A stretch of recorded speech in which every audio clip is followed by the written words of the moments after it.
Bonjour à vous tous et bienvenue sur ce plateau de questions ouvertes pour notre rendez-vous hebdomadaire avec l'actualité à l'ordre du jour de cette semaine. Une question, la théocratie est-elle compatible avec la démocratie? Les Iraniens ont été nombreux à descendre dans la rue au lendemain de l'élection présidentielle pour contester les 63% de voix accordées au sortant Ahmadinejad.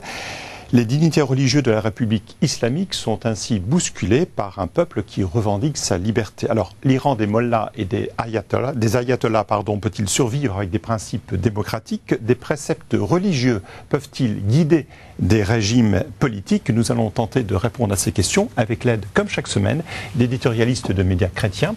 J'ai le plaisir d'accueillir aujourd'hui sur ce plateau Jean-François Colsimo. Bonjour. Bonjour. Vous êtes chroniqueur sur le site orthodoxie.com, mais vous êtes également, je tiens à le souligner, l'auteur parmi d'autres ouvrages d'un ouvrage qui va paraître prochainement, Le paradoxe persan chez Fayard.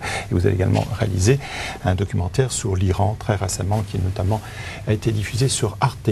Guillaume Goubert, bonjour. Bonjour Dominique. Vous êtes rédacteur en chef au quotidien catholique La Croix. Alors avant de vous passer la parole à tous les deux, je vous propose un premier point de vue sur ce qui se passe en ce moment en Iran. François Tual est un habitué, il connaît bien ce pays. Il est conseiller pour les affaires stratégiques auprès de la présidence du Sénat. Il enseigne également à l'école de guerre. Ses propos ont été recueillis par Émeric Coletta. On regarde. François Tual connaît bien l'Iran. Ce géopolitologue l'étudie et s'y intéresse depuis près de 40 ans. Et son point de vue sur les élections présidentielles est clair et sans appel. Quitte à vous choquer, je pense qu'évidemment il y a eu de la fraude, mais c'est pas un privilège iranien, la fraude électorale. Mais je pense simplement qu'on ne voit pas que ce sont les populations les plus déshéritées qui, encadrées par les forces idéologiques du régime, qui sont donc le clergé, les Pasdaran et les Bassiges, sont allées voter massivement pour M. Ahmadinejad. Et donc, je pense que même s'il y a eu fraude, c'est pas la fraude qui a permis la victoire. C'est simplement l'adhésion de populations de plus en plus déshéritées, parce qu'il y a une crise économique majeure en Iran, parce que vous avez une explosion démographique qui fait que dans les villes comme dans la campagne, règne une assez profonde misère. Et comme cette campagne s'est passée à la fois sur le plan politique et sur le plan religieux, eh bien c'était assez facile de faire voter, excusez-moi du terme, les déshérités pour Ahmadinejad, dans un pays qui est quand même marqué par une religion qui attend toujours le retour du 12e imam, c'est-à-dire qu'il y a une religion eschatologique. Et quelle que soit l'issue de l'élection, le président devra toujours se soumettre à l'autorité religieuse dans un système politique où finalement le clergé contrôle le pouvoir et les richesses. Donc vous avez une fusion d'un religieux armé qui en même temps est une puissance économique. En plus, il faut savoir que l'Iran est un pays qui est quand même très nationaliste. Ce pays a été envahi 6 fois au XXe siècle. Les Russes, les Anglais, les Américains, les Soviétiques, c'est ça. Bon. Donc c'est un pays qui est sur la défensive. D'ailleurs, c'est pour ça qu'ils veulent se doter de l'arme nucléaire. Ils ne veulent pas l'arme nucléaire pour aller attaquer, bombarder. Ils savent très bien qu'il y aurait des représailles terribles. Ils se sanctuarisent. C'est pas le nazisme. Mais je veux dire que c'est un régime idéologique qui repose en même temps pas uniquement sur l'idéologie religieuse, mais qui repose aussi sur un patriotisme extrêmement profond.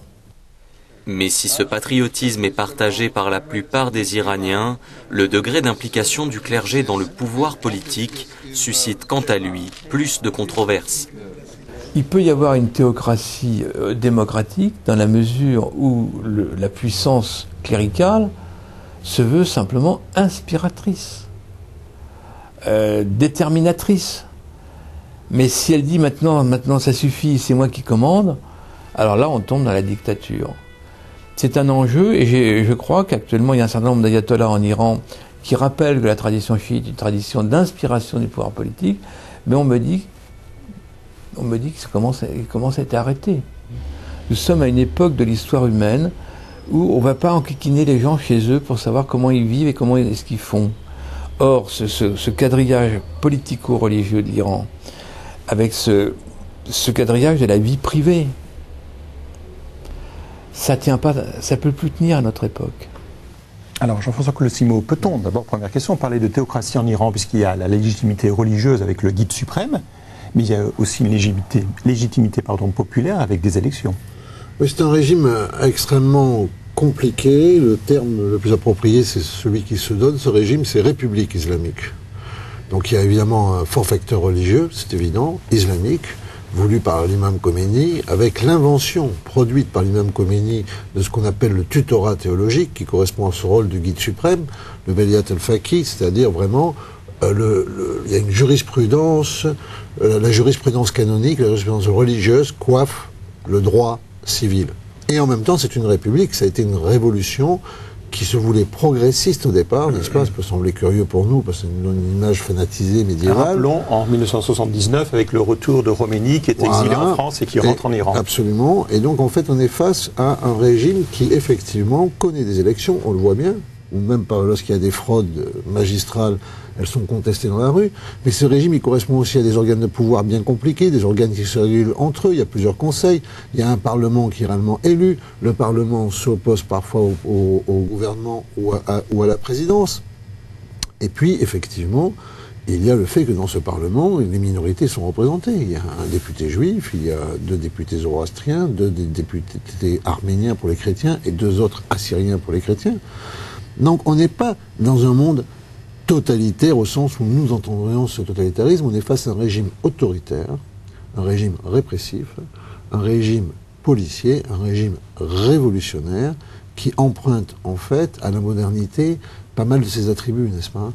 Donc, et entre autres, une espèce d'exercice paradémocratique. Cette définition, vous la partagez, Guillaume, de ce régime iranien? Je veux dire, je pense que c'est un régime, par exemple, pour rester dans la même région, c'est un régime certainement beaucoup plus démocratique que l'Arabie Saoudite, où il y a une vraie forme de dictature religieuse, d'absence de vie démocratique. Les événements de ces jours-ci prouvent bien qu'en Iran, il y a une vraie vie démocratique. C'est une société développée, relativement éduquée, au moins dans les grandes villes, où on sait très très bien utiliser les nouvelles technologies, etc. C'est une société tout à fait moderne, alors qui vit avec un carcan,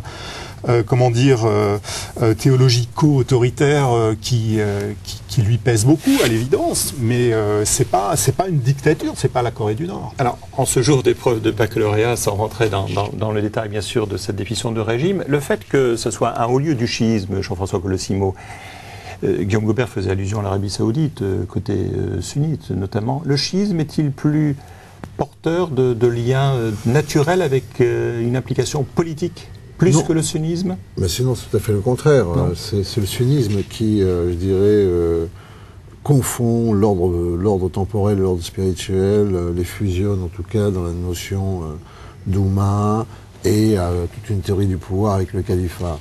Au contraire, dans le chiisme, on a affaire à un islam qui est très différent. Bon, cet islam qui est essentiellement perse, mais pas simplement. Il y a des arabes chiites en Irak, au Liban, ailleurs. Cet islam chiite, il dit quoi? Il dit d'abord que la prophétie n'est pas complètement close, contrairement au sunnisme. C'est-à-dire qu'on ne va pas foncièrement répéter le Coran, mais il va falloir l'interpréter. Donc, ouverture à l'histoire, ouverture à l'interprétation, ouverture à l'image. Très important. L'islam chiite, l'islam perse, c'est un islam très iconographique, n'est-ce pas? Représentation des Hussein, Ali, des grands martyrs, etc. Sens du martyr au sens aussi d'une exaltation de la souffrance. Et finalement aussi un relative exaltation de la féminité. Donc on est dans un islam qui cherche sa voie vers la modernité avec le chiisme. Et le problème, le paradoxe, tout le paradoxe évidemment de l'Iran d'aujourd'hui, c'est que l'Iran pourrait être le pays, en quelque sorte, leader du monde musulman, pourrait trouver cette jonction difficile pour l'islam entre modernité et tradition, et voilà que l'Iran s'est enfermé avec Khomeini dans une forme de structuration du pouvoir qui parodie le sunnisme et qui parodie le salafisme, puisqu'au fond, Khomeini a lancé l'Iran dans une grande compétition pour le leadership de la réaction musulmane à l'échelle universelle. Alors comment expliquez-vous le fait que le Hamas ou le Hezbollah soient sous influence plus profondément chiite, et ce sont ces mouvements-là qui sont très impliqués dans le combat politique? Le Hezbollah, c'est naturel, puisque le Hezbollah, c'est un mouvement chiite, libanais, arabe, mais chiite. Donc ils ont des liens, forcément, avec Téhéran. Le Hamas, c'est différent. D'ailleurs, on le voit très bien dans la détestable rhétorique d'Ahmadinejad au sud d'Israël.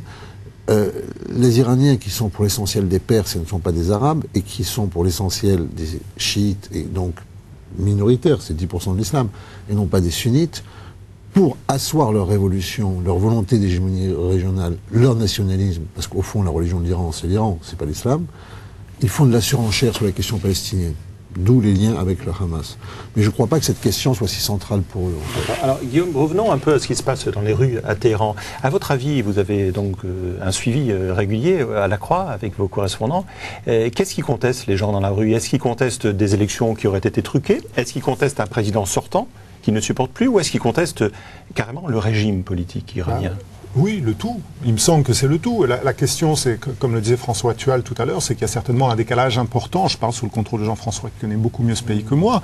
Mais il y a certainement un décalage très très important entre les grandes villes où il y a des gens qui sont, je le répète, éduqués à l'université, etc. Où les femmes jouent un rôle important dans la vie sociale, Ahmadinejad, c'est l'Iran des pauvres et des campagnes. Et Moussavi, ça serait l'Iran des intellectuels et des jeunes? Non, pardon, Ahmadinejad, c'est d'abord noter que c'est pas un religieux, c'est pas un mollah, il porte pas de turban. En fait, il est sorti plutôt de ces soldats de l'an 2 qui ont fait la guerre contre l'Irak. Il était gardien de la Révolution pendant la guerre, c'est ça? Il représente en fait le populisme avec un fond messianique mystique. Il appartient à une secte millénariste assez apocalyptique qui tient pas mal quand même le pouvoir iranien aujourd'hui. Mais son programme en fait c'était quoi? C'était l'argent du pétrole dans les assiettes. C'est-à-dire une redistribution des richesses. C'est comme ça qu'il s'est fait élire la première fois. Et la première fois, il s'est fait élire. Pourquoi? Parce qu'il vivait dans un 2 pièces avec un ordinateur, il était maire de Téhéran, mais il ressemblait à cette image, je dirais, rustique et rudimentaire du révolutionnaire pur, n'est-ce pas? C'est pour ça qu'il a été élu la première fois, parce qu'il faut savoir que pour le reste, le régime est très corrompu. Quant à Moussavi, c'est une invention typiquement journalistique de le faire passer aujourd'hui pour un héros de la liberté. Il a été Premier ministre. L'un des proches de Khomeini au début, c'est bien ça. Donc c'est ce qu'on appelle un réformiste. Mais conservateur réformiste, au niveau du pouvoir, pas au niveau de la population, la différence elle est très simple. C'est les conservateurs pensent qu'il faut affronter l'Amérique, pour asseoir la puissance régionale de l'Iran, et les réformistes pensent qu'il faut dialoguer avec l'Amérique pour asseoir la puissance régionale de l'Iran. C'est deux camps nationalistes et c'est simplement un problème d'isolement ou d'ouverture. C'est sans doute ce qui explique la réaction extrêmement prudente de l'administration américaine et de Barack Obama en particulier, qui a été pour saluer les manifestants, etc., comme le font les Occidentaux en pareil cas, mais pour dire aussitôt, presque dans la même phrase, que entre les deux, il n'y avait pas une telle, entre les deux postulants à la fonction de président de la République islamique, il n'y avait pas une telle différence que, sous-entendu, l'Amérique est à prendre parti entre les deux. Je veux dire, Moussavi, il n'est pas contre l'arme nucléaire en Iran, par exemple, qui est quand même le sujet qui nous préoccupe le plus, vu de ce côté-ci du monde. Ben, il n'est pas pour la dénucléarisation de l'Iran. Simplement, il veut le faire dans un cadre plus négocié, plus consensuel avec la communauté internationale. C'est vrai qu'il n'y a pas politiquement une différence colossale. Ce qui se passe peut-être, mais là, à la limite, je pose la question à Jean-François, c'est que, semble-t-il, ce qui s'est passé, c'est que ces dernières années, le pouvoir est quand même passé du côté davantage du côté des gardiens de la Révolution et de l'armée, et qu'aujourd'hui on est face à un régime qui est en train de se militariser. Et c'est peut-être ça que certains manifestants dans les grandes villes veulent interrompre, conjurer, c'est d'éviter cette dérive du régime vers un régime qui serait carrément un régime militaire. Alors ces manifestants, Jean-François, dans la rue, s'ils sont contre le clergé ou l'armée qui constituerait aujourd'hui le pouvoir fort? L'armée et les gardiens de la Révolution. Ou les deux en même temps. Personne n'est contre le clergé, d'abord parce que la mollacratie, c'est a gonflé en nombre, n'est-ce pas, ces dernières années. Depuis 1979, c'est devenu un ascenseur social. Et personne ne prend le clergé très au sérieux. Et le clergé, vous l'avez vu, participe très peu, au fond, dans le débat politique. Il y avait un seul candidat religieux, n'est-ce pas, au sens... Et à la manif, il est venu en civil. Oui, arborant, turban, enfin, etc. Donc, non. Il y a, en fait, le problème, ce qu'on appelle les réformistes, le président Khatami, qui était représenté là par Moussavi, qui était le candidat, avec derrière Rafsanjani, qui est en fait l'homme fort, qui a été 2 fois président de la République, le compagnon de route de Khomeini, prisonnier sous le Shah, qui a été le généralissime contre l'Irak, enfin, etc., et qui est un homme extraordinairement riche aussi et puissant. Et donc il traîne une réputation de corruption, c'est bien cela? On lui donne cette réputation, mais il a surtout avec lui le bazar. C'est ça qui est important, c'est-à-dire le monde marchand, et c'est le bazar qui a fait la révolution de 79. En Iran, vous devez avoir un parti, le bazar et la jeunesse pour faire une révolution, n'est-ce pas? Les révolutions se font toujours comme ça. Donc, ces réformistes qu'est-ce qu'ils représentent aujourd'hui ils sont les gens qui se disent les héritiers de la véritable révolution face à cette nouvelle génération sortie effectivement des passes d'Aran, des gardiens de la révolution, de la guerre, qui elle est une génération extrêmement, je dirais, virulente, nationaliste. En fait, ce sont vraiment des généraux de Bonaparte, n'est-ce pas, qui vont faire le consulat. C'est ça l'idée. Et c'est face à cette tentation autoritaire que les héritiers, pas tellement de la révolution, mais du système, se coalisent pour essayer de stabiliser le pays et de le réouvrir. Voilà. D'un côté, on a une échappée effectivement militaire, césarienne, prétorienne, ce sont des prétoriens en fait, hein, n'est-ce pas? Et de l'autre côté, on a donc une forme d'alliance de divers courants qui jusque-là étaient assez désunis pour essayer de résister à la mainmise de ce césarisme militaire, de cette espèce de consulat autoritaire que l'on voit poindre et dont Ahmadinejad est pour l'instant l'incarnation, mais ça peut être un autre demain. Il n'y a pas de problème. Ce régime, Guillaume, ce pouvoir fort qui intervient quand même dans le quotidien des citoyens, on le sait bien. Est-ce que c'est ça que les manifestants contestent? François Thual faisait allusion à ce couvercle qui se soulève. Est-ce que c'est le couvercle de la démocratie, pour prendre des grands mots, qui se soulève en Iran? Est-ce que c'est le couvercle de la démocratie ou est-ce que c'est le couvercle d'avoir une plus grande liberté dans le mode de vie? L'un peut aller avec l'autre, évidemment, mais il faut bien avoir en tête que c'est un pays où la démographie est extrêmement dynamique. Une grande partie de la population est très jeune. J'ai toujours une très mauvaise mémoire des chiffres, mais si je me souviens bien, il y a à peu près la moitié de la population qui est née après la Révolution. Donc, on voit bien dans les débats qu'il y a autour du foulard, par exemple, à quel point c'est un carcan qu'aujourd'hui un certain nombre de jeunes iraniennes supportent mal. Donc il y a tout un jeu social qui est à la fois étonnant et assez sympathique pour s'accommoder de cet accessoire vestimentaire. Bon, il y a une espèce de volonté de la jeunesse, au moins là encore dans les milieux urbains, de se libérer de cette forme de carcan et puis de vivre, oui, dans une société qui soit plus ouverte, plus démocratique. Est-ce que ça veut dire pour autant qu'ils veulent vivre comme des Occidentaux? Probablement pas. Jean-François, il y a aussi une question qui se pose. On voit très bien que cette jeunesse manifeste, mais on lit ou on entend aussi certains propos de religieux évoquant une plus grande autonomie de l'État par rapport à la religion. Ce sont des voix singulières ou pas? Plutôt une plus grande autonomie de la religion par rapport à l'État. C'est tout ce qu'ils réclament.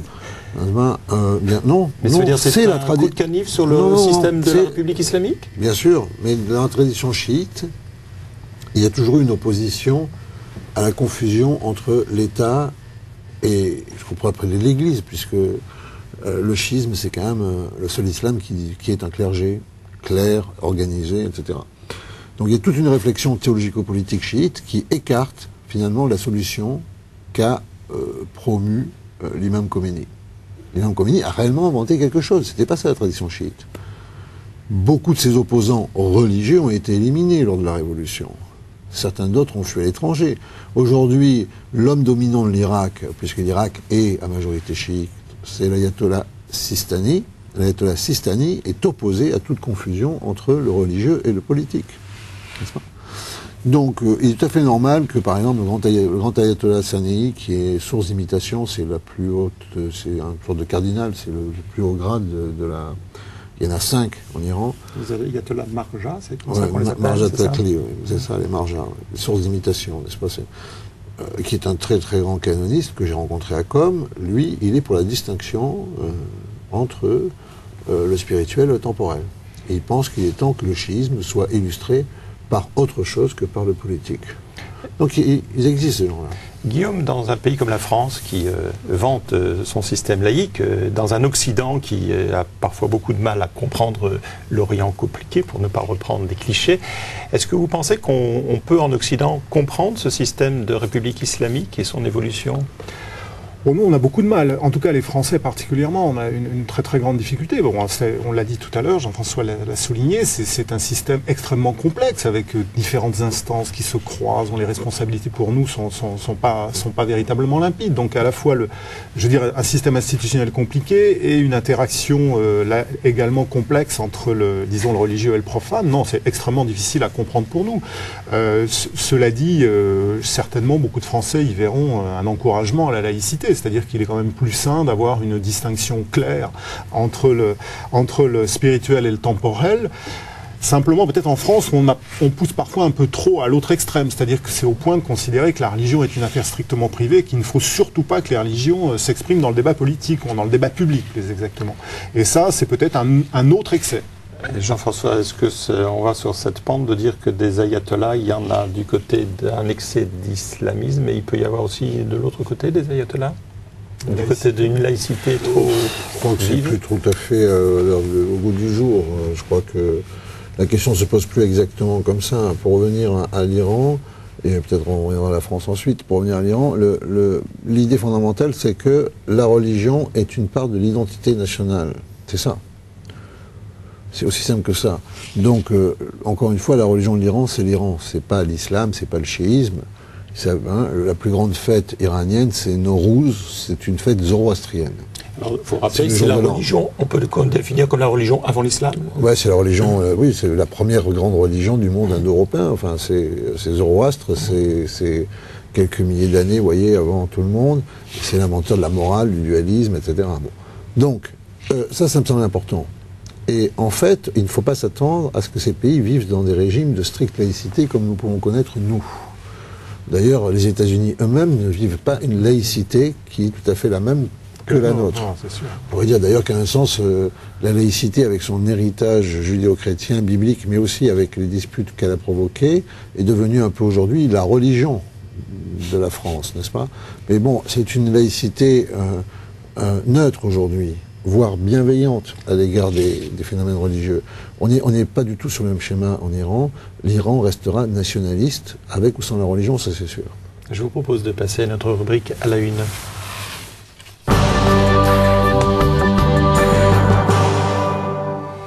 À part l'Iran, y a-t-il d'autres sujets, Jean-François Colosimo, ou c'est surtout sur cet aspect de l'Iran que les informations vous ont frappé? Bon, bien sûr, il y a l'Iran, ça c'est tout à fait crucial, mais je dirais qu'il y a aussi toutes les retombées du débat sur les élections européennes et leurs résultats. Et je dirais que finalement, à la fois le président de la République, l'Élysée, le gouvernement ont traité avec beaucoup de modestie, ce qui était quand même une véritable victoire pour la droite, n'est-ce pas, avec une implosion de la gauche, avec une marginalisation des extrêmes, et avec surtout l'effondrement radical de François Bayrou, n'est-ce pas.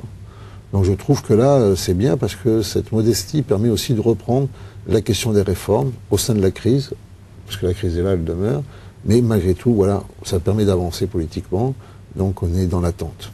Guillaume Goubert, dans la Croix. Dans la Croix, nous, on a consacré pas mal de place ces jours-ci à la figure du prêtre, parce qu'il y a l'ouverture d'une année sacerdotale dans l'Église universelle, notamment autour de la figure du curé d'Ars. Donc on consacre un certain nombre d'articles à cette question très importante pour l'avenir de l'Église. Mais je voudrais signaler aussi que dans quelques jours, nous allons publier un grand dossier sur Calvin, à l'occasion donc de l'anniversaire qu'on célèbre actuellement.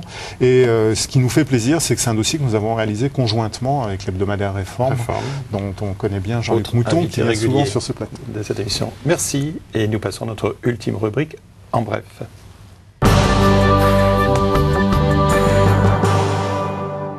Alors, le Vatican a déclaré illégitime les ordinations de prêtres que les lefévristes de la fraternité Saint-Pilice ont prévu de faire à la fin de ce mois. Tant que la fraternité n'a pas une position canonique dans l'Église, ses ministres non plus n'exercent pas de ministère légitime dans l'Église, a déclaré Benoît XVI peu après la levée de ses excommunications des 4 évêques dissidents, vous vous en rappelez peut-être. Et le pape a d'ailleurs voulu rassurer aussi, semble-t-il, les évêques autrichiens qu'il a reçus cette semaine au Vatican. Ceux-ci, comme certains de leurs homologues français, s'étaient émus de ce geste à l'égard des intégristes. C'est donc pas par hasard que Benoît XVI leur a rappelé, alors je cite, l'urgence de l'approfondissement de la foi et de la fidélité intégrale au Concile Vatican II et au magistère post-conciliaire de l'Église. Ce sont justement ces points, on le sait bien, que les disciples de Monseigneur Lefebvre continuent de mettre en cause. Au cours de cette même visite, d'ailleurs, des évêques autrichiens, j'ai noté que le cardinal Schönborn, l'archevêque de Vienne, a présenté à la Curie, donc au Vatican, l'appel de laïcs autrichiens qui a été lancé en ce début d'année et qui demande plusieurs revendications qui sont connues aujourd'hui dans le débat qui secoue l'Église. L'obligation du célibat, l'abrogation de l'obligation du célibat pour les prêtres, le retour en activité de prêtres mariés, l'ordination d'hommes mariés et enfin l'ouverture au diaconat des femmes. Voilà qui va alimenter bien entendu ce débat dans l'Église. Cette émission est terminée. Vous pouvez soit la revoir, soit réagir en consultant notre site sur internet www.ktotv.com. Il me reste à vous remercier, Jean-François, Guillaume, d'avoir participé à cette émission. Quant à moi, je vous souhaite un très bon week-end. À la semaine prochaine.